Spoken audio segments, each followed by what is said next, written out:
Hola, bienvenidos a Relatos Amarillos, soy Juan Vaquero. Como notarán, estoy un poquito agripado por estos días, pero bueno, nada que me impida continuar con el podcast. Hoy quiero comenzar este nuevo episodio con una reflexión. Como ustedes bien saben, venimos de tomarnos un mes de descanso. Bueno, descanso entre comillas. Realmente quisimos aprovechar que la atención del país iba a estar concentrada en temas electorales para sacar adelante un par de proyectos. El más importante, nuestra página web. La rediseñamos y quedó preciosa, de verdad. Allí encontrarán no solo todos los episodios, sino también un montón de contenidos adicionales. Recomendaciones del equipo, un mapa con los sitios de comida preferidos por los taxistas, ensayos, fotografías y hasta material didáctico para quienes estén interesados en aprender más sobre estos temas de la no ficción.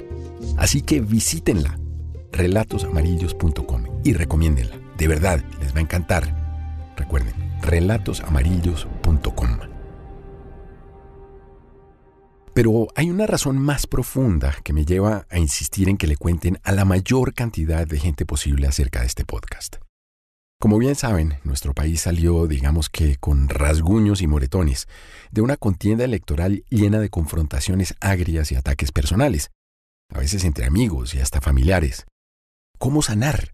¿Cómo aprender a vivir nuestras diferencias sin abandonar ese espacio común de las cosas sencillas, la vivencia cotidiana? Y hoy me levanté pensando que nosotros, la comunidad de Relatos Amarillos, podemos poner nuestro granito de arena. Me explico.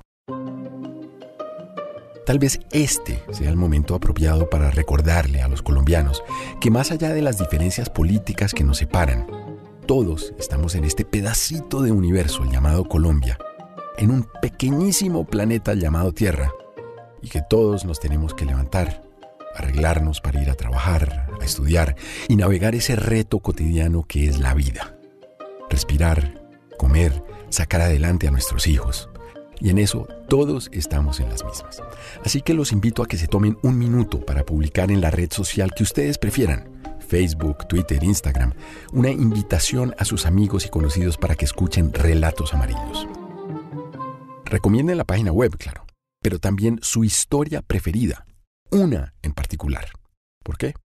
Porque nuestro país necesita puntos de encuentro, y ese, el de las experiencias compartidas, es en el fondo el gran tema de este podcast. Así que les voy a poner una musiquita de fondo. A ver, ahí va. Voy a dejar unos cuantos segundos para que publiquen esa invitación ahora mismo. A ver, aquí los espero.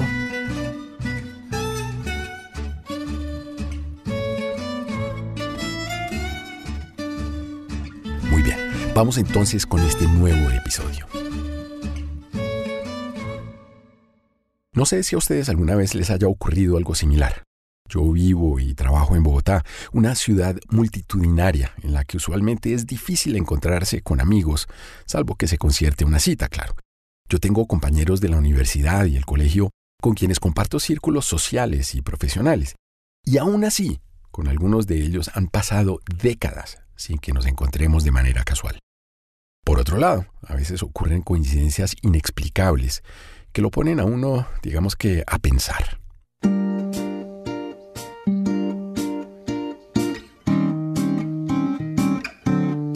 Hace unos 6 años yo estaba en Bogotá, eran las 7 de la mañana más o menos, y salí a coger taxi. Estaba en el norte de la ciudad, calle 100 con carrera 9. Lo menciono pues el dato es importante, ya verán por qué lo digo. Por la hora había mucha gente, las mismas que yo, buscando transporte para cumplir alguna cita, llegar al trabajo. No era fácil encontrar uno desocupado, así que estuve ahí parado casi 20 minutos, hasta que al fin yo me dirigía hacia el centro de la ciudad, calle 14 con carrera 7. Calle 14, es decir, lejos. Para quienes no conocen Bogotá, estamos hablando de un recorrido de por lo menos media hora, de pronto hasta más. Luego de cumplir con mi cita, me fui al extremo opuesto de la ciudad, calle 127, un lugar llamado Usaquén. Allí almorcé, y hacia las 3 de la tarde, en medio de esta ciudad de millones de habitantes y miles de taxis, salí a buscar uno que me llevara de vuelta al punto de partida de ese día, calle 100. Salgo a la calle, estiro mi brazo E inmediatamente, el primerísimo taxi que se detiene es el mismo en el que me había montado a las 7 de la mañana. ¡El mismo! Era como si fuera mi chofer particular y me hubiera estado esperando todo el día. Nos reconocimos de inmediato. Para mí la experiencia fue asombrosa. ¿Cuáles son las probabilidades de que algo así ocurra? Casi que cero, diría yo. Sin embargo, allí estábamos en ese momento, dos extraños cuyos caminos se cruzaban de manera absolutamente fortuita 2 veces en un mismo día. Ambos hicimos el mismo comentario. Nunca nos había pasado algo parecido. Guardamos silencio el resto del recorrido, me dejó en casa y nunca más nos volvimos a encontrar. Algo similar le ocurrió en Barranquilla a Franklin John León Díaz hace ya casi 20 años. Era un martes, 9 de la mañana, cuando un hombre, trigueño, bien vestido, de bigote, de unos 38 años de edad aproximadamente, se aparece en su vida por primera vez. Esta, como la podrán intuir, es una historia en 2 tiempos. Primer encuentro. Cuando me sale la carrera y el tipo se pone en la puerta y me dice, ven acá, necesito hacer unas vueltas, como unas 3 o 4 horas.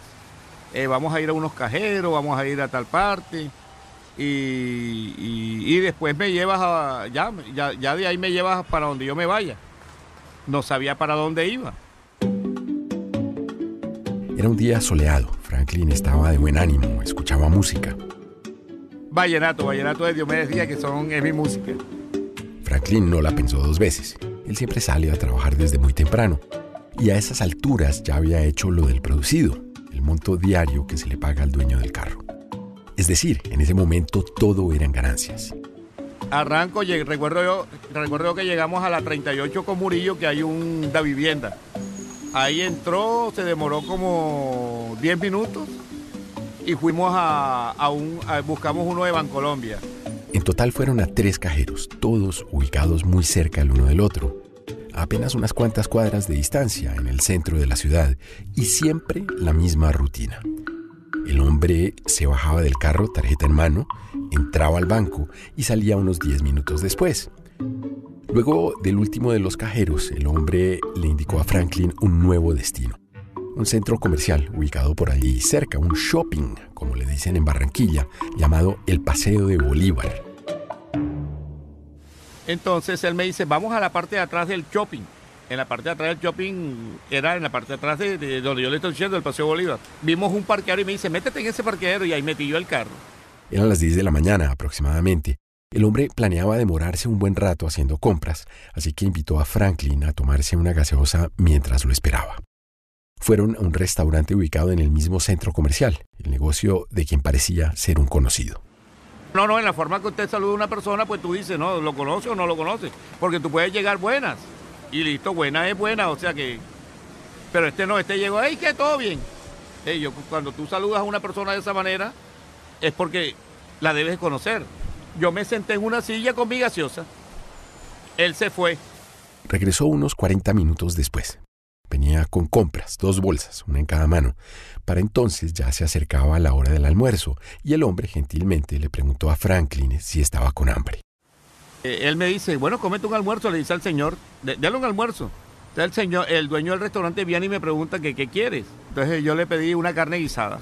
Al ratico me la trajo y yo me comencé a comer mi almuerzo. Él se fue nuevamente. Yo terminé de comer y me entró una bobera como con sueño, pero yo no me dejaba vencer del sueño. Yo me hacía así los ojos, miraba para allá. Volvió nuevamente el señor y me dice, ya estoy terminando de comprar. ¿Tienes plata? No joder, y yo le dije, no, tengo como 30,000 pesos, 25,000 pesos. Dámelos acá. No joder, le entrego lo que tenía. Se fue. Voy a repetirles esta última frase, que es importante. Se fue. Se fue. 1 de la tarde, nada. 2 de la tarde, nada. Ya se me comenzaron a meter cosas y yo dije, mierda, este man no ha venido. Mierda, sería que este man se fue. Como a las 2:30 de la tarde fue cuando yo le pregunté al dueño del restaurante, oiga amigo, venga acá, y este señor, yo lo vi que lo saludó a usted, bacano. Me dijo, y ahí él no estaba contigo. Yo le dije, sí, pero yo le estoy trabajando y se fue, ya no ha venido más. Entonces yo le pregunté, ¿usted lo conoce? Él me dijo, no. No. Yo le dije, pero si él habló bien, sí, yo lo saludé así porque él ayer vino, también me dijo así. Me dice, Ñerda, creo que perdí yo el almuerzo y tú perdiste las carreras, me dijo, fue lo que me dijo el señor. Ese día, el del primer encuentro, Franklin perdió 30,000 pesos. Recuerden, estamos hablando de hace 20 años. 30,000 de ese entonces eran buena plata. Franklin llamó a su esposa, le contó lo sucedido. Yo ese día estaba, mejor dicho, mal. Te puedes imaginar, sin un peso, perdí 4 horas o 5 horas con él ahí. O sea, no hice nada, me fui para mi casa. Cuando llegué a la casa me tiré a llorar a los brazos de mi mujer porque ¿qué más podía hacer? Mal. Yo lo que quería era ver a ese man y descuartizarlo cuando lo encontrara por ahí. Segundo encuentro. Franklin John León Díaz es un hombre devoto, ora todos los días. Es lo primero que hace al levantarse por las mañanas. Yo me arrodillo y oro y le pido a Dios, Señor, ojalá tenga un día bueno hoy, te pido por mi familia, te pido por esto, te pido, cuídame el carrito que tengo, cuida a mis hijos, ponme ángeles guerreros cuidándome. Y yo siempre, todas las vidas he orado. Pero en los días que siguieron a ese primer encuentro, Franklin John solo tenía cabeza para una cosa. Yo le decía, ay Señor, colócame a ese tipo para... Yo no le voy a hacer nada, yo solamente le voy a decir que me pague. Y así le decía todos los días. A las 2 semanas, sus plegarias fueron respondidas de forma bastante inusual. Franklin se quedó sin taxi. El dueño del Lada que él manejaba se lo pidió de vuelta. Lo había vendido. Y un amigo, al enterarse de que Franklin estaba sin vehículo para trabajar, le ofreció un carro de distinta marca, un Renault 9. Y cojo ese Renault 9 ese día. Salí de San Luis, es un barrio cerca donde yo vivo. Y salí de San Luis y comencé a trabajar.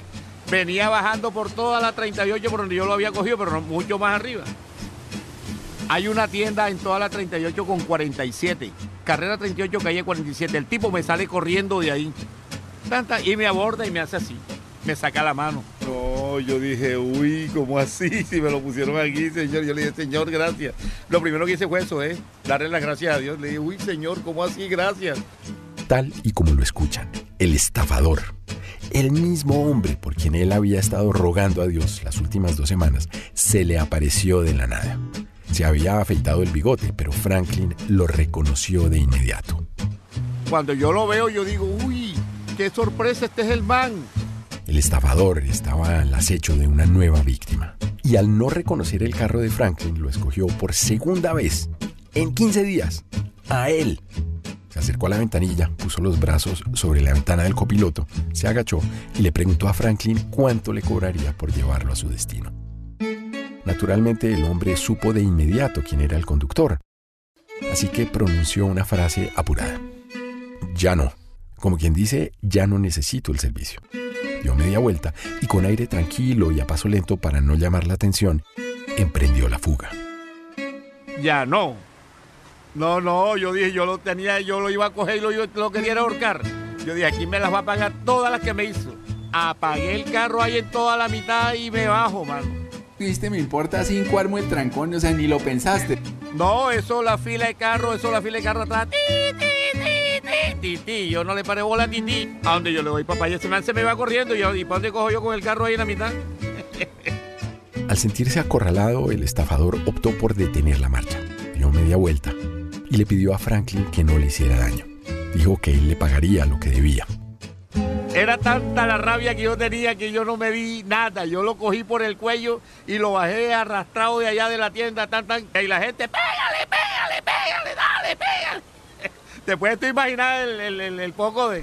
Y tras eso, entonces yo le decía, no, que este man me robó. Y sin necesidad de yo de pegarle, como 3 le metieron, un tipo de una moto, recuerdo yo que le metió un cascazo. Y como dos choferes más de taxi le metieron unas cachetadas. Antes de que yo me lo llevara, le metieron un cascazo y 2 cachetadas. ¿Qué tal donde yo lo dejo ahí? Lo linchan. Sí, señor. Y le pregunto, ¿me vas a pagar porque te voy a matar? Le decía yo, te voy a matar. El man me decía, no. Vamos a la casa. ¿Y dónde vives tú? Yo vivo en Malambo. Bueno, vamos para Malambo. Malambo es un municipio aledaño, cercano al aeropuerto, un sector lejano y de reputación dudosa. Pero era tal la rabia que sentía Franklin que ni siquiera pensó en el peligro potencial. Al llegar a su casa, el estafador se bajó del carro y golpeó en la puerta de entrada. Acto seguido, su mujer le abrió, y sin mediar palabra, el hombre entró y luego de un par de minutos salió de nuevo cargando un televisor de pantalla plana. En esa época eran un verdadero lujo. Lo echó en el carro y le propuso a Franklin ir juntos a empeñarlo. Vamos a empeñarlo, voy a empeñar soy yo porque aquí no te vas a meter en nada, le dije yo. Me bajé en la compraventa, entregué el televisor. ¿Cuánto necesitas? 100,000 barras. Está listo, me hicieron mi recibo, me entregaron los 100,000 barras, le entregué el recibo al Ike. Dame algo. No te pego tu garrotera, no jodas porque... No, y que entonces llévame para allá donde yo estaba otra vez. Yo le dije, llévame, no jodas, tú más nunca te vuelves a montar en este carro. Pero ese era un ladrón descarado. ¿Cómo le parece? No, cogí mis 100,000 barras y lo dejé ahí tirado y me fui. Más nunca lo volví a ver. ¿Qué te pone a pensar esto que te pasó tan increíble? No, yo pienso que fue Dios el que me lo puso, más nada. Mi pensamiento fue que yo se lo pedí a él tanto que me lo puso ahí, porque es que eso es inaudito, uno encontrarse una persona 2 veces y que lo quiera joder a uno 2 veces, es inaudito esa vaina.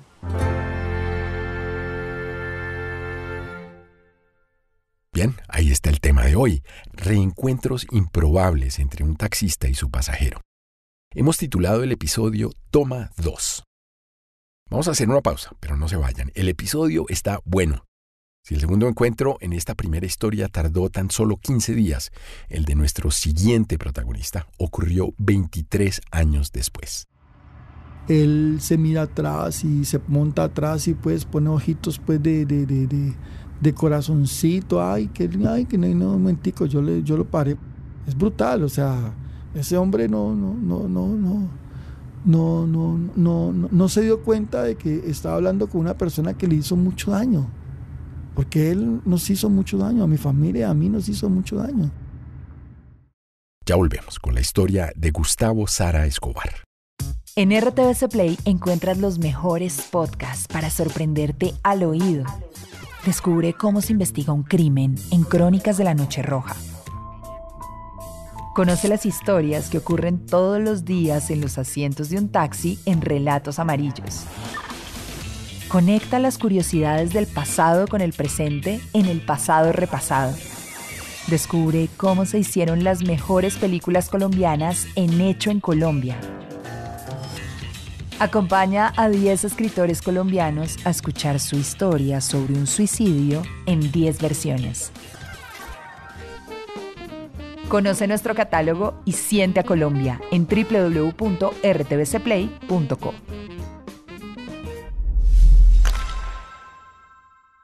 Hola, estamos de vuelta, soy Juan Vaquero. Esto es Relatos Amarillos. Nuestro episodio de hoy toma 2. Historias en las que la vida, el universo, como ustedes lo quieran llamar, hace que los caminos de 2 personas se crucen, se separen y se vuelvan a cruzar nuevamente, a veces años, décadas después. Eso es precisamente lo que le ocurrió al taxista caleño Gustavo Sara Escobar.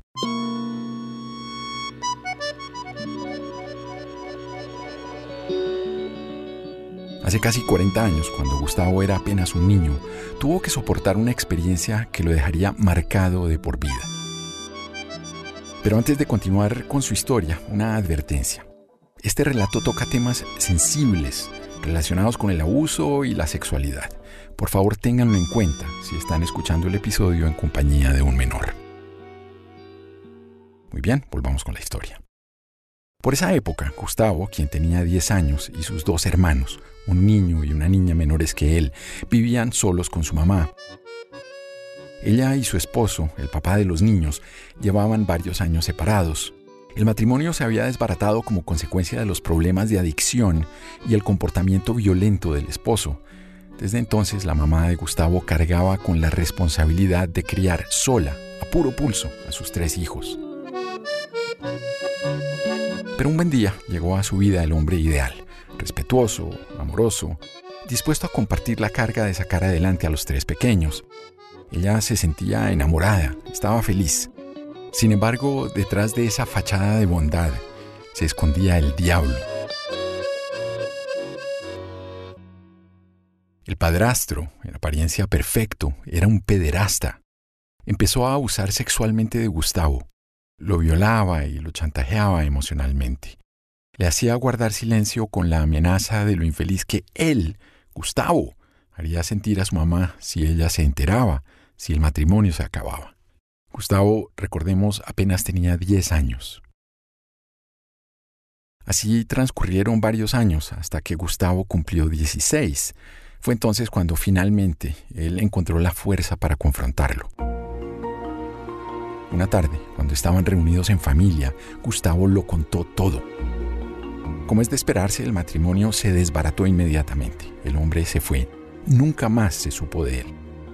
Pero 23 años después, una tarde cualquiera, mientras Gustavo manejaba su taxi cerca del centro comercial Chipichape, una zona muy concurrida de Cali, se volvieron a encontrar. La historia que escucharán a continuación fue escrita por Antonio Úngar. La hemos titulado El último encuentro.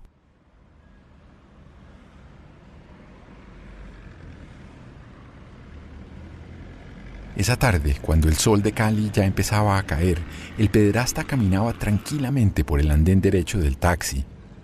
Aunque la avenida estaba atestada de tráfico y decenas de transeúntes ocupaban las aceras, Gustavo lo reconoció inmediatamente. El tipo tenía unos kilos más y algunas arrugas, pero era el mismo, la misma cara, la misma actitud displicente. Al verlo, volvieron todos los recuerdos terribles de lo que había vivido con ese hombre, todo el dolor. Muchas veces Gustavo se había imaginado ese momento, ese encuentro, pero nunca pensó que se daría de esa manera. En mi mente siempre existía la posibilidad de que me lo encontrara, de que lo viera. Y siempre estaba eso de perdonarlo y más que todo perdonarme yo, más que todo librarme de esa carga tan enorme. Es que aunque se perdonó, aunque se olvidó, es como una herida, siempre queda una cicatriz.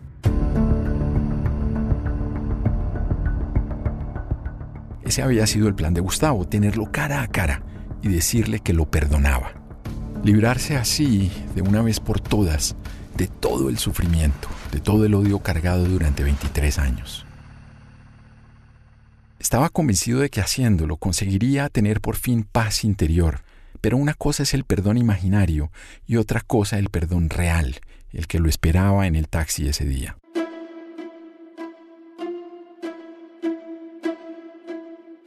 Nervioso, pero con la mente clara, Gustavo acercó el taxi al andén, bajó la velocidad y lo llamó por su nombre. Y le pregunto que para dónde va, él me dice que para su casa, y pues él se sorprende, ¿no? El hombre quedó paralizado al verlo. Sin embargo, al oír que Gustavo lo llamaba para que se subiera al carro, pareció aliviado. Se acercó lleno de confianza. Yo le digo que si quiere que lo llevemos, la pareja me mira y digo, sí. Su pareja de ese momento iba sentada a su lado.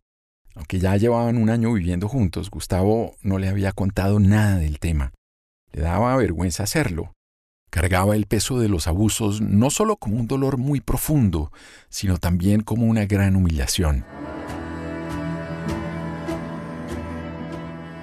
Caminando confiado, el pederasta dio 3 pasos, abrió la puerta trasera del carro y se subió. En momentos así, los recuerdos a veces se vuelven borrosos, como si las emociones le ganaran a los sentidos. Gustavo recuerda la sensación del timón entre sus manos, el bochorno del final de la tarde caleña, el viento que entraba por las ventanas y que las cosas claramente no estaban saliendo como él tantas veces las había imaginado. No era solamente que tuviera a su novia al lado. Además, mucho peor, el pederasta lo miraba por el espejo retrovisor, como confiado de poder ejercer otra vez su poder sobre él. Él se mira atrás y se monta atrás y pues pone ojitos pues de corazoncito. Ay, que no, un momentico, yo lo paré. El hombre no parecía sentir ningún remordimiento. Al contrario, estaba dispuesto a abusar más.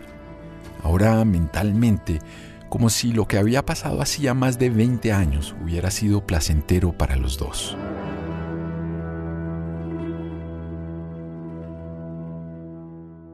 Lo que Gustavo había vivido con ese hombre siendo un niño había sido un infierno y le había cambiado la vida para siempre. Gustavo había crecido en un barrio popular de Cali. Sus papás se habían separado cuando él tenía solo 6 años por los golpes que le daba el papá, drogado y borracho, a la mamá.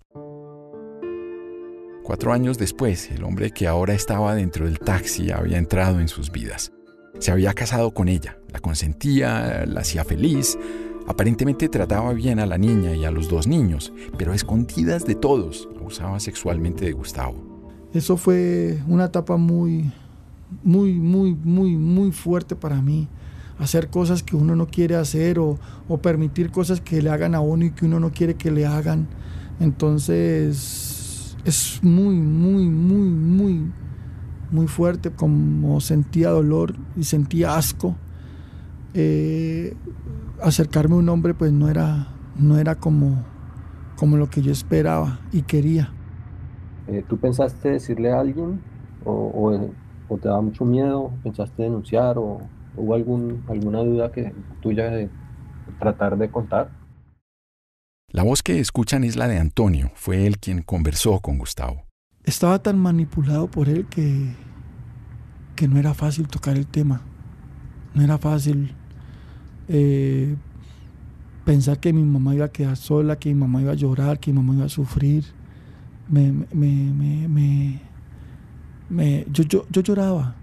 Yo lloraba y mi mamá me decía: ¿qué le pasa? Y yo no le podía decir. Yo no le podía decir: mamá, es que este hombre me viola y yo quiero decirle, pero él me dice que si le digo se divorcia y usted va a sufrir y yo no quiero que sufra.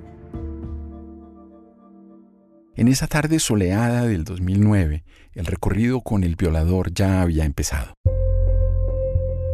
Las calles estaban despejadas y el taxi de Gustavo avanzaba sin tener que sortear mayores obstáculos.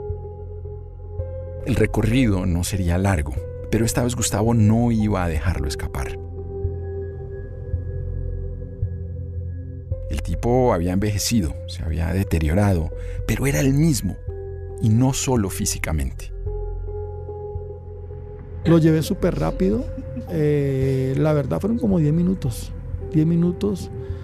pero era irónico, o sea, me acuerdo en este momento cómo me hacía caritas, pues como: qué felicidad de verte, quiero abrazarte, quiero, ay, no sé qué, o sea. En la parte de atrás del taxi, el tipo hacía comentarios y gestos lascivos. Es brutal, o sea, ese hombre no se dio cuenta de que estaba hablando con una persona que le hizo mucho daño, porque él nos hizo mucho daño, a mi familia y a mí nos hizo mucho daño. A pesar de lo difícil que estaba resultando, Gustavo parecía decidido a no dejarse amedrentar. Se lo estaba jugando todo para sanar sus heridas, para encontrar por fin la paz espiritual. Y valentía no le faltaba. El día que yo me destapé lo enfrenté y delante de todos lo dije todo lo que él hacía y que se fuera de nuestras vidas. Lo que no sabía era que lo podía denunciar. Lo que no sabía era que podía poner la demanda y se fuera para la cárcel por pedófilo. ¿Cómo te sentiste en los días que siguieron? No es fácil. ¿Te acuerdas de eso? No es fácil. O sea, ya todo el mundo se enteró, me violaron, tuve experiencias con hombres, o sea, alejarme de la familia, alejarme de los amigos. El Gustavo que iba manejando el taxi con el pederasta atrás intentaba disimular con su novia. Intentaba no encandelillarse con los reflejos del sol en los vidrios del carro. Contaba los pocos minutos hasta el final de la carrera. Era un Gustavo muy distinto al de la juventud. La destrucción y el dolor que habían dejado las experiencias de la infancia habían sido muy profundos. Y sí, influyó para que no estudiara, influyó para que de pronto no tuviera buenas relaciones con las personas que yo tenía. a mi lado. Tanto así que pues no seguí estudiando, sino que me puse a trabajar, y lo único que yo hacía en mi trabajo era ser el mejor, destacarme como el mejor, hacer las cosas bien, y eso fue lo que intenté hacer. Pero pronto el trauma fue demasiado grande para poder soportarlo, y un trauma adicional se sumó al de la infancia. Su novia de la época le fue infiel y lo dejó por otro hombre. Su vida entera empezó a desmoronarse. Poco después de empezar a manejar taxi, se dedicó al turno de la noche. Su existencia se volvió una de excesos, de sexo desenfrenado, de nuevos dolores. Por ser muy guapo, lo buscaban hombres, mujeres, transexuales. Le pedían el teléfono, le pagaban todo el turno, lo llamaban para tener relaciones íntimas. O sea, para mi vida han sido situaciones he vivido situaciones muy fuertes, tanto con la niñez como con la juventud. Aunque no lo sabía, Gustavo estaba dominado por su trauma. Estaba a la merced de su inconsciente, que lo hacía creer que se merecía sufrir, que no valía nada. Durante su juventud, Gustavo se metió en una espiral autodestructiva de sexo y dolor. Incluso llegó a cobrar por tener sexo. En el taxismo vemos todo eso, Antonio. Yo tuve la experiencia y pronto pude vivir cosas. Hay otros que lo hacen porque les gusta, y hay otros que lo hacen porque, quieren experimentarlo, o hay otros que lo hacen por el dinero, como yo, que yo me dejé llevar por el dinero, de lo cual me arrepiento, de lo cual digo yo, cómo no tuve la berraquera para no permitirlo. Pero bueno, como ya había vivido la experiencia, como ya me habían violado, no importaba.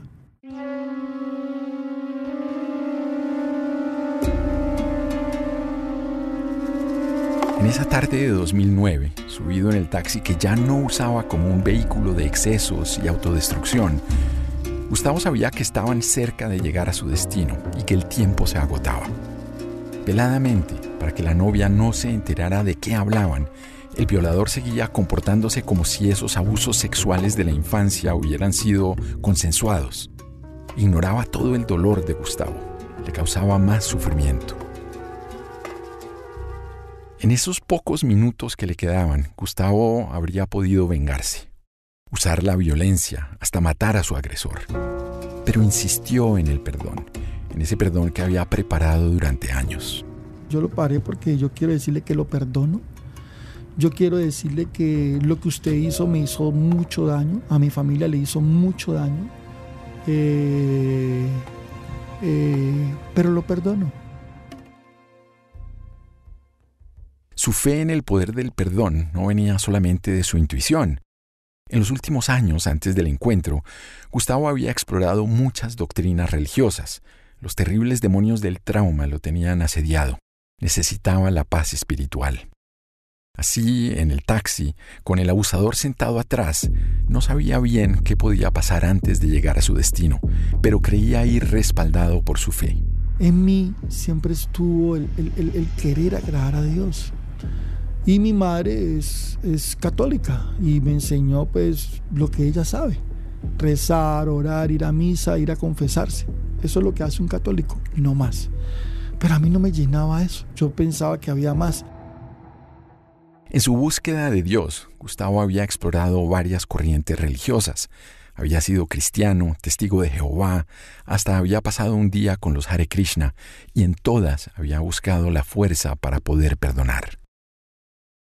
Pero el perdón teórico, imaginado, definitivamente no era como el perdón real. Todo era muy distinto a esa experiencia que estaba viviendo en el taxi. Los 10 minutos de la carrera se estaban agotando. ¿Tú te acuerdas exactamente qué palabras se cruzaron? ¿Qué palabras dijeron? La verdad es que él no tenía nada que decirme, ¿no? Él en el taxi pues también me dijo que lo perdonara, pero lo que yo hice fue desahogarme. Lo que yo hice fue decirle que me había causado daño y que lo perdonaba, que todo estaba bien, que gracias al Dios en el que yo conocía en ese tiempo pues nos enseñaba a perdonar, y que así como yo lo perdono a usted, Dios me perdona a mí por lo que yo también he hecho, y que no lo volviera a hacer. y que no pensara que yo lo estaba recogiendo porque me había gustado o tenía buenos recuerdos de él. No, los recuerdos que yo tengo de usted son malos, todos son malos, no hay ningún recuerdo bueno. El esfuerzo para decirle todo lo guardado durante años había sido titánico. Había conseguido hablarle sin hacer alusiones directas a los abusos sexuales y había logrado que su pareja no se enterara de los detalles.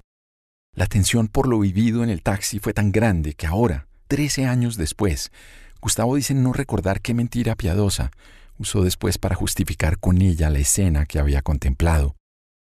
Lo más doloroso fue tener que aguantar el cinismo y los gestos obscenos, el perdón hipócrita, pero ya el primer paso estaba dado, y no era cualquier paso.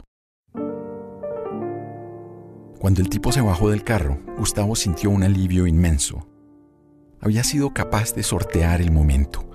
Lo había visto después de tantos años. Le había dicho lo que su fe y su necesidad de paz espiritual le pedían. Y te lo cuento de verdad. Yo sentí que algo en mí descargó.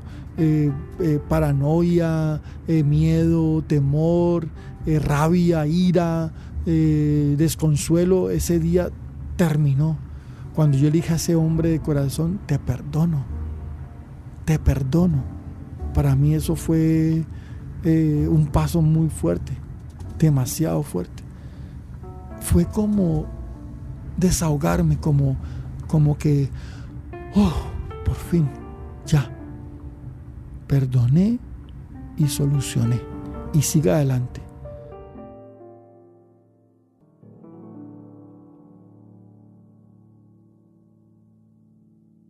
A pesar de esa liberación que sintió al decirle al tipo que lo perdonaba, a pesar de ese suspiro de alivio y de los días más livianos y felices que siguieron, Gustavo entendió muy pronto que la victoria no había sido completa.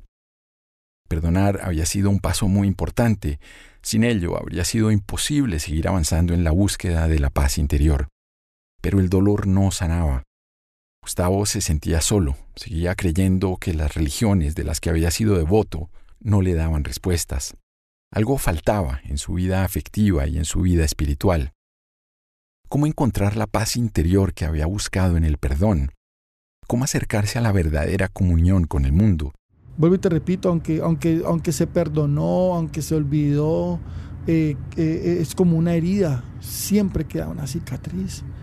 Y aunque la herida está sana, hay una marca.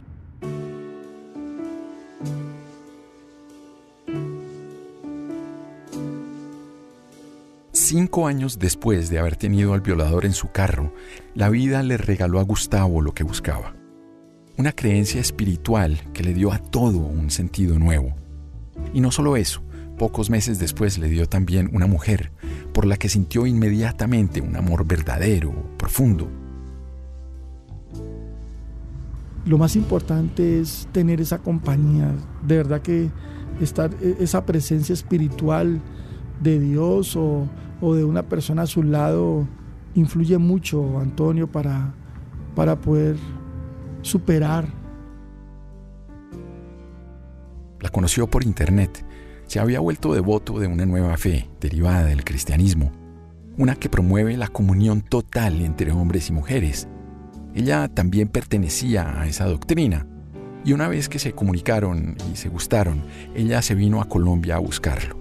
Desde entonces, los dos responden al mismo nombre de Gustavo Sara. El perdón al pederasta había sido la primera etapa en la búsqueda de la paz interior y el control de las emociones. El descubrimiento de su nueva fe y el amor por su esposa resultaron ser la segunda. Esta parece ser la definitiva.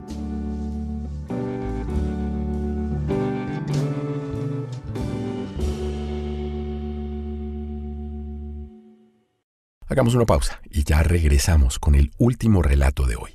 Le cuento que la verdad volví y me ericé porque me dio susto, la verdad. Yo la cuento y me da susto, de verdad.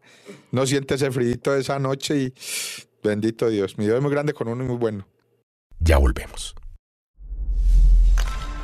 RTVC Play presenta la segunda temporada de El Inquisidor en el formato El Cubo, una serie original interactiva nunca antes vista en plataformas de streaming. Al mejor estilo de un videojuego, podrás descifrar pistas y obtener recompensas para descubrir al asesino. Esto es una obra de arte, gato. Una obra de arte. Ingresa a www.rtbcplay.co y descubre si la verdad no es más que una mentira bien contada. Hola, soy Juan Vaquero. Esto es Relatos Amarillos. Vamos con la última historia de este episodio número 17. Luis Fernando López es un taxista a quien se puede describir con 2 adjetivos: juicioso, prudente. Gracias a eso, ha sabido siempre mantenerse a salvo de los peligros que acechan en su ciudad natal, Medellín. A pesar de haber crecido en un barrio violento, Luis Fernando siempre supo mantenerse alejado de las malas compañías. Toda su vida ha hecho hasta lo imposible por evitar el peligro. Todo iba bien hasta una noche en la que... Bueno, no les quiero contar demasiado. Le doy la palabra al escritor JJ Muñoz para que les cuente esta historia titulada ¿De eso tan bueno? La historia de Luis Fernando me hace recordar una película noventera llamada Un cuento del Bronx. En este filme, Robert De Niro interpreta a un conductor de autobús que trabaja de sol a sol para sacar a su familia adelante. Tienes todo el talento del mundo. ¿Podría jugar al béisbol? Puedes llegar a ser lo que quieras. Recuerda, no hay cosa más triste en la vida que el talento malgastado. Su principal miedo es que su hijo resulte involucrado con las bandas de mafiosos que abundan en Nueva York. No era dinero limpio. No quiero que toques ese dinero. ¡Me lo he ganado! No quiero que vuelvas dinero. a acercarte a ese hombre. Papá, por Te favor. digo que no te acerques a él. Papá, escúchame. ¿No me has oído? ¡No vuelvas a acercarte a él! Sonny tiene razón. Los obreros son todos unos pringados. Se equivoca. No hace falta valor para apretar un gatillo, pero sí para madrugar cada día y vivir de tu trabajo. Habría que ver a Sonny. Entonces veríamos quién es más duro. El obrero es el auténtico tipo duro. Tu padre es el tipo duro. El Bronx de la película es un barrio peligroso y azotado por el crimen, muy parecido al barrio Caicedo en la difícil Medellín de los años 90. Allí creció Luis Fernando junto a su familia tratando de esquivar a los delincuentes y sus dinámicas. Sí, ese sí. Yo me crecí en el barrio Caicedo, La Toma, Puente La Toma, más conocido como el Puente de Brooklyn. Aquí en Medellín era muy de fama, porque era una sola, muy buena, era un extracto 3, pero en su época, pero también era muy violento, muy peligroso. Y en esa época no se veía tanto el revólver, se veía el cuchillo, el puñal. Entonces, en parte violenta sí era en esa época, porque se encontraban sus bandas y la banda, y Pacar de Austar vivía en el punto donde estaba la banda más grande de Medellín, que era la famosa banda de los Chicos Malos, que se inventaba mucho aquí en Medellín, que fueron uno de los primeros combos de respeto que había aquí en Medellín. A pesar del entorno peligroso del barrio, Luis Fernando tuvo una infancia feliz. Su familia era querida por todos los vecinos y su casa se convirtió en el salón de juegos en el que compartían muchos niños del vecindario. La madre de Luis Fernando era generosa con los espacios de su hogar y sobre todo con la comida. Sus espaguetis eran el mejor final de una tarde de juegos.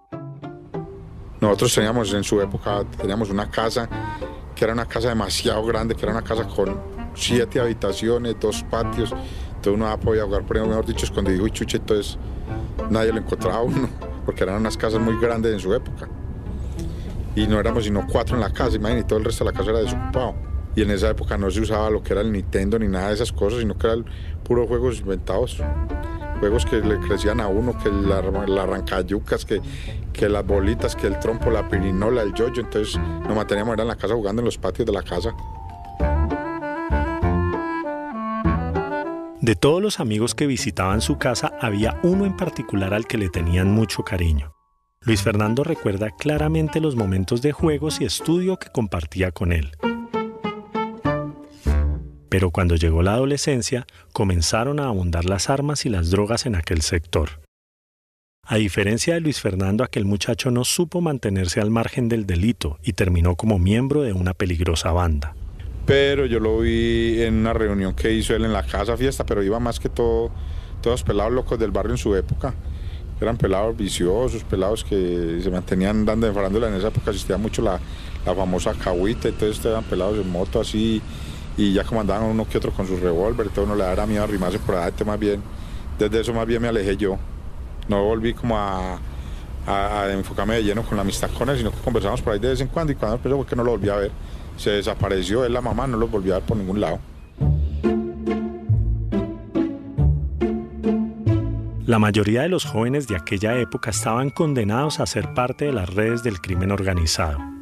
En cambio, la juventud de Luis Fernando transcurrió tranquila haciéndole el quite a aquella maldición. Parte de su táctica fue mantenerse muy ocupado trabajando en cuanto oficio le apareciera. Yo era lavador de taxis, yo fui lavador del alistador que llamaban en esa época, o se dice todavía, de la flota San Pedro, los Tochedar, los Coronel, todo ese tipo de marcas de carro en esa época. Yo era muy pelado, yo lavaba los carros y lavaba los taxis allá en la flota San Pedro, y me daban la confianza de mover los carros hasta que me ayudaron a sacar el pase. Con el pasar de los años y debido a su relación con el gremio amarillo, Luis Fernando se convirtió en taxista. Lleva 25 años dedicado a esta labor en una Medellín que ya no es la misma de su juventud. En su trasegar por carreras y pasajeros ha mantenido distancia con el peligro de las calles. Pero como pasa en la película de LeBron, mantenerse al margen no es suficiente, pues Calogero, el hijo del conductor de bus, es atrapado por uno de los largos tentáculos que tiene la mafia y poco es lo que puede hacer su padre para evitarlo. Asimismo le sucedió a Luis Fernando una noche de martes hace 15 años, cuando la peor de sus pesadillas se hizo realidad. Todo transcurría dentro de lo habitual, algunas carreras, servicios cancelados, uno que otro borracho. Era una típica jornada nocturna para un taxista de Medellín. Y me sonó un servicio por la empresa, por radioteléfono, recoja a un usuario en este QTH, arranqué, fui. Llegué allá cuando van saliendo 3 niñas despampanantes, la verdad, pues, de película, las peladas, yo creo que eran hasta modelos porque eran muy hermosas, muy bonitas, peladas torneaditas, bronceaditas, se ve que mantenían en gimnasio, bien embambadas, bien presentadas, muy bien organizadas. En esa época, pues con sus celulares gama alta, que era difícil que lo tuviera cualquier persona porque eran celulares muy costosos, sus buenas bambas, su sombrero con carril las niñas, y no, pues bien, normal. Se montan las niñas, 2 se montan atrás, una adelante, ya muy formales. Ay, amor, nos llevas al llanerito en Sabaneta, con mucho gusto. Se trataba de 3 bellas mujeres que salían de una famosa discoteca. Una de ellas le pidió permiso para poner música. Iban rumbo a Sabaneta, a un reconocido asadero de carnes. Luis Fernando sabe que este lugar es muy frecuentado en las noches para comer algo antes o después de la rumba. A pesar de las llamativas pasajeras, la carrera transcurría en silencio. Yo, con todo el mundo, yo soy muy respetuoso, pero con las mujeres yo me cuido mucho. Porque uno, las mujeres, yo soy uno de los que, a mí me crió mi mamá con ese sentido de que la mujer se respeta. Ni con la vista ni con la palabra le ofende, que respetar a la mujer, ya. ¿Sí o no? Entonces yo me mantenía muy en esa parte de que la mujer no le dice nada, por muy bonita que sea, uno déjela tranquila, que pase para donde va, no que le va a poner usted a decirle cosas, o a decirle algo ahí, y más uno que le está prestando un servicio a una persona. Yo considero que no es lo apropiado uno, bajo un servicio, estarle prestando un servicio a una persona y no empezarle a insinuar o a decirle cosas, le incomoda a la persona, no creo yo. Al llegar al asadero, una de las mujeres le pidió esperarlas un momento. La intención era seguir el recorrido mientras comían en el taxi. En un acto de amabilidad, las mujeres también le llevaron un plato de comida a su conductor. Luis Fernando aceptó sin dudarlo. Y yo no le iba a rechazar una carnita, y más de la llanera, pues que imagínate.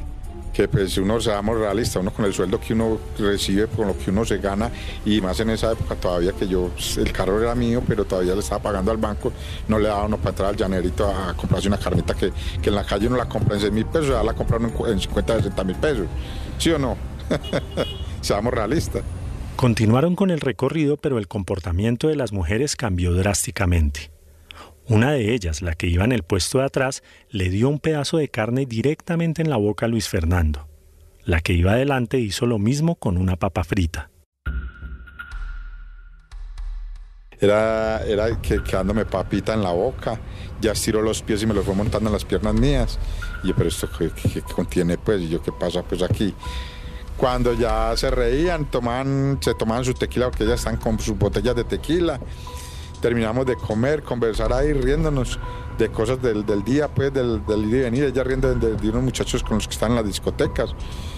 Ya es que, amor, vuelve llenos, ¿a dónde estábamos? Y yo, vamos, con mucho gusto. El taxista tomaba todo con buen humor y atribuyó estos juegos al consumo de tequila o de drogas. En definitiva, eran unas pasajeras muy confianzudas. Ya en el camino ya la otra se arrimó y me mordía la oreja por detrás, la que estaba atrás de la silla mía, se arrimó y me fue mordiendo la oreja. Y yo, ¿qué pasa, pues, amor? Y que, no se asuste, amor. Y yo, vea, pues. Pero yo no lo veía, porque hay mujeres que cuando se montan muy borrachas dentro del vehículo, independiente de todo, mandan la mano y uno las controla y uno sabe manejar. O al menos yo soy de los que manejo esa parte, que a mí no me gustan esas cosas así. Yo la controlaba y yo la corrí, yo no, amor, estoy muy prendida. Regresaron a la discoteca donde las había recogido inicialmente. Afuera le pidieron esperarlas de nuevo mientras hablaban con algunos conocidos que estaban en varios autos. Después de la discusión, volvieron de nuevo al taxi. Llegaron unos tipos en sus camionetas grandes, que eso prácticamente lo que decimos aquí es camioneta de traqueto. Y se bajaron 2 de ellas y cada una sacaba de su carga tacos de dinero, plata, pero lo que es plata. Fajos grandes de dinero y les decían, no, vea, váyase que yo no quiero verlo a ustedes por aquí, ya me qué. Les decían palabras, los insultaban y los manes salían regañados y callados. Y yo, ¿cómo? ¿Estos quiénes serán?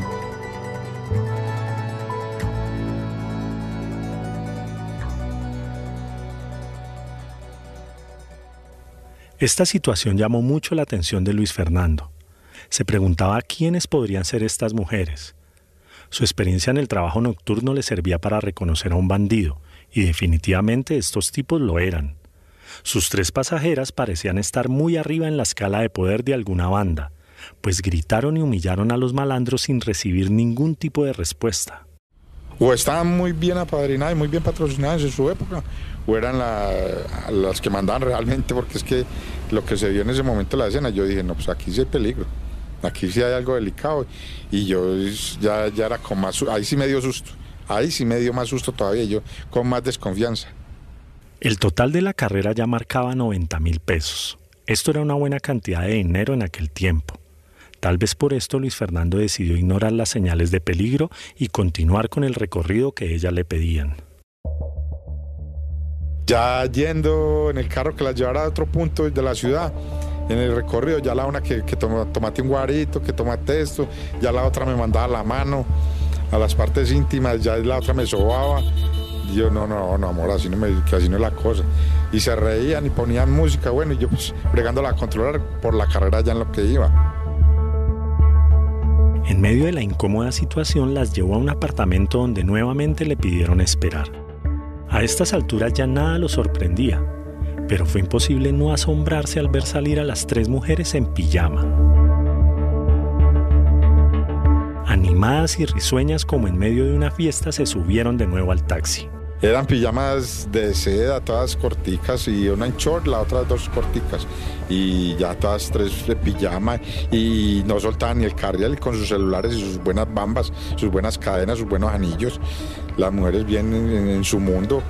Y conversen, chateen, ríasen, tómense fotos. Arrancaron y el desorden continuó. Trago va, trago viene, coqueteo y más intentos de seducción, hasta que una de ellas decidió hacerle una confesión a Luis Fernando.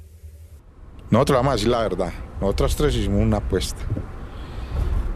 Que íbamos a pedir un taxi, que el taxista que nos llegara no lo íbamos a comer, que fuera mueco, sordo, lo que fuera, no lo íbamos a comer. Entonces yo le dije, pues, ¿cómo así? Y que si usted muy de buena le da lo que le tocó, para usted solo. Y yo le dije, no, mi amor. No, a mí no me gusta eso así. Ahí mismo les dije yo así, les dije, no, a mí no me gusta eso así, no. Y tanto, y en esa cantidad, y tan bueno, no, eso no le dan tanto tan bueno así, mi amor. Claro que no, a mí no me gusta eso así, a mí me gusta el mano a mano, no. Luis Fernando se negó tajantemente a la propuesta de las mujeres mientras recorría las oscuras calles de Medellín. Ellas, frente al rechazo, pasaron de la molestia a la ira y la noche se descontroló totalmente. Ese fue el detonante, porque las mujeres se explotaron ya en ira. que yo se lo dije que este viejo era marica, que empezaron a tratarme con palabras, o se van a tratarme en todo el carro, a darle pata al carro, a dañar la cojinería, quebrar los vidrios. Sin dejar de conducir, Luis Fernando, aterrado por la violencia de sus pasajeras, pensó en detenerse, intentar bajarlas en la carretera. Pero esto le pareció más peligroso, pues provocaría una inminente venganza de ellas. Así que decidió llevarlas lo más pronto posible a Bello para poder cobrar su plata y poder irse. Llegamos a un sector en Bello muy delicado, que en su época era muy pesado llegar allá, entrar a esa zona en la noche. Y entrando allá, cuando entremos con ella, yo entré con ella allá al callejón, eso era un callejón, ya habían como 20 manes ahí parqueados. Ya estacionado vio cómo las muchachas dialogaban con los hombres. Como mandan los protocolos de seguridad de un taxista, Luis Fernando activó el botón de pánico que comunica una situación peligrosa directamente a la policía. Entonces ya una de ellas se me arrimó, es que están muy bravos llamando a la policía, güey, toda la carta. No sé qué hablaron con la policía, y yo diciendo, pues, ya no hay problema que resulté yo. Yo ni me movía del carro, yo estaba como entumido. Cuando ya la policía y los otros pelados se hicieron los locos, cuando ya apareció una gente en un carro, unos tipos con unas armas impresionantes, cuando ya la policía, imagínense, la policía se fue y me dejaron con ellos allá, y hermano, ¿qué hago yo ahí? Al pasar de los minutos, la situación se iba convirtiendo en un sin salida fatal para el taxista. Fue un error llamar a la policía. Los agentes parecían más asustados que él. Lo más seguro es que conocían también a las mujeres y sabían lo peligroso que sería meterse con ellas o detenerlas. Así que se fueron abandonando a Luis Fernando a su suerte. Y para empeorar la cosa, cada vez llegaban más camionetas repletas de hombres con pinta de bandidos. Dígame, ¿qué hacía uno ahí en ese momento donde uno no sabía, no tenía ni por dónde salir porque estaba acuñado con todos esos carros y esas motos allá atrás? Y era la única salida que tenía. Y si uno se bajaba a correr, pues imagínate, yo lesionado de una pierna que iba a correr. La sensación de la muerte inminente invadió al taxista. A pesar de sus buenas decisiones y su intento por mantenerse fuera de peligro, aquella noche la suerte ya estaba echada. Yo me vi matado ahí, yo no lo niego, porque uno está metido en medio de un combo de esos, y más en su época, y que eso era calentura, y ese combo que era el de fama en su época, que era como uno de los combos más temidos de aquí en su época. Eso es delicado, y metérseles uno ahí, como se dice vulgarmente, al nido, es delicadísimo.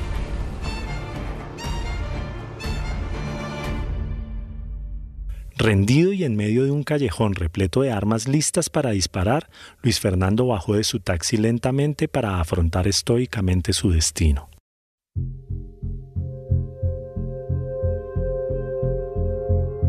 Todo esto era muy confuso. Luis Fernando dice que es el momento más tenso de toda su vida. Lo único que esperaba oír era el estallido de un disparo. Luis Fernando pensaba en sus escasas posibilidades de escape. Yo la pensaba mucho, y yo era echando cabeza fría, yo para dónde si echo el carro a robar por esta manga, quedo cuñado abajo y me bolean de toda, peor, acabo el carro y ahí que vuelto es nada yo. De uno de los carros, como el que los mandaba, se bajó y se me arrimó al carro y me miraba y me dio una palmada así en el hombro, me decía: oíste, marica, vos no te acordás de mí. Y yo, uy, hermano,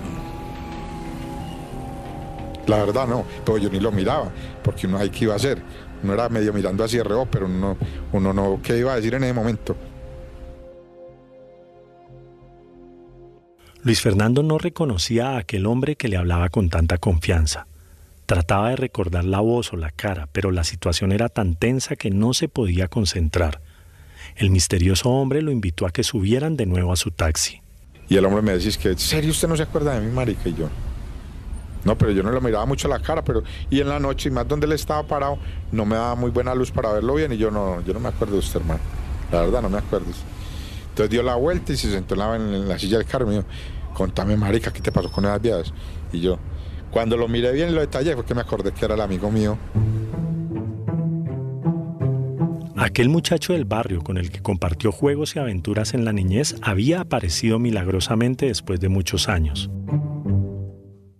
y como solo sucede en las películas, apareció en el momento justo. Nosotros estudiamos juntos, hacíamos tareas. Inclusive la mamá de él, la mía, eran muy amigas. Él se mantenía en mi casa, yo me mantenía en la de él. Él amanecía 2 y 3 días en la casa. Y él era muy feliz con mi mamá porque mi mamá le hacía unos espaguetis y él era matado comiendo los espaguetis que mi mamá le hacía.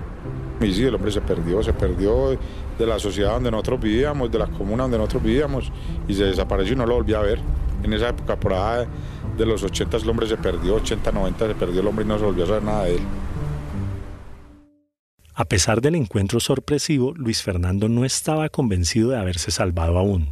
Todavía no sabía el papel que jugaba su amigo en aquella banda. ¿Y usted qué hace con esta gente, hermano? Le pregunté yo y me dijo, no te preocupes, hombre, relájate. Yo cuadro los pelados, no te preocupes. Espérate, a ver, contame qué fue lo que te pasó. Y yo le conté y le dije lo que había hecho con las muchachas, a dónde habíamos estado, dónde habían ido a sacar las pijamas. Le conté todo el recorrido. Su amigo, sin ningún asomo de vergüenza, le contó que las 3 mujeres acostumbraban a hacer ese tipo de apuestas. Decía que varias veces les había tocado recoger cuerpos de taxistas que ellas habían asesinado después de su macabro juego.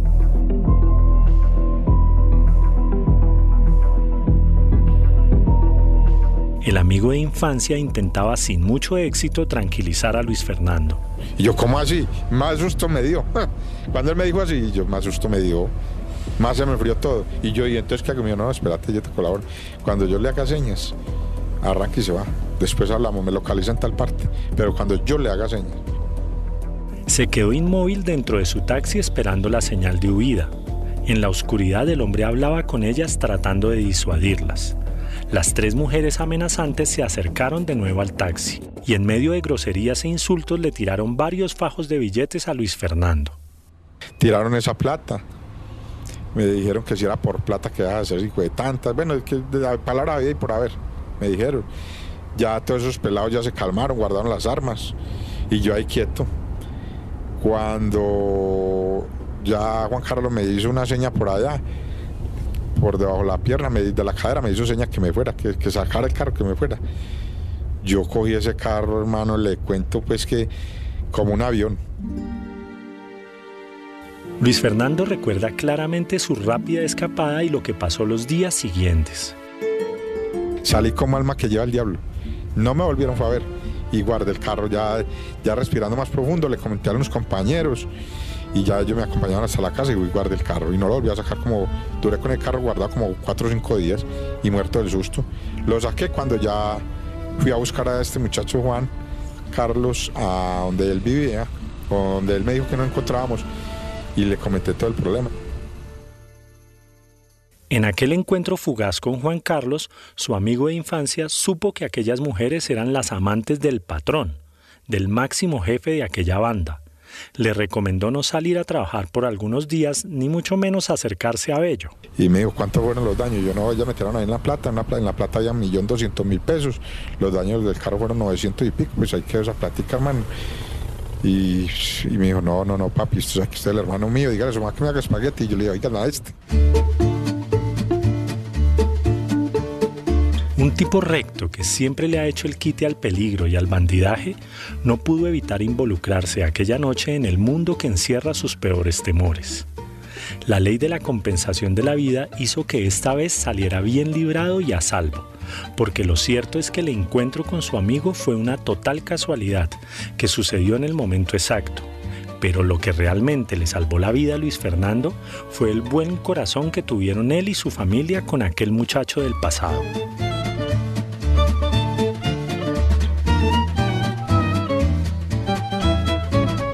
Yo digo que la vida lo compensa a uno en su momento. Y yo sí puedo dar fe de eso, de que la vida lo compensa a uno cuando uno es derecho. Y cuando uno es correcto, hace las cosas bien en la vida.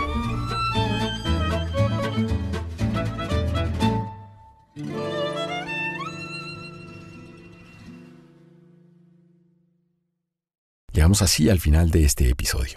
Relatos Amarillos es un podcast original de RTVC Play y Radio Nacional, creado y dirigido por mí, Juan Vaquero, pero que habría sido imposible de realizar de no ser por el apoyo investigativo y periodístico de Francisco Pavón, Daniel Felipe Lizarazo, Sara Mutis, Juan Carlos Espinosa y María Alejandra Roa.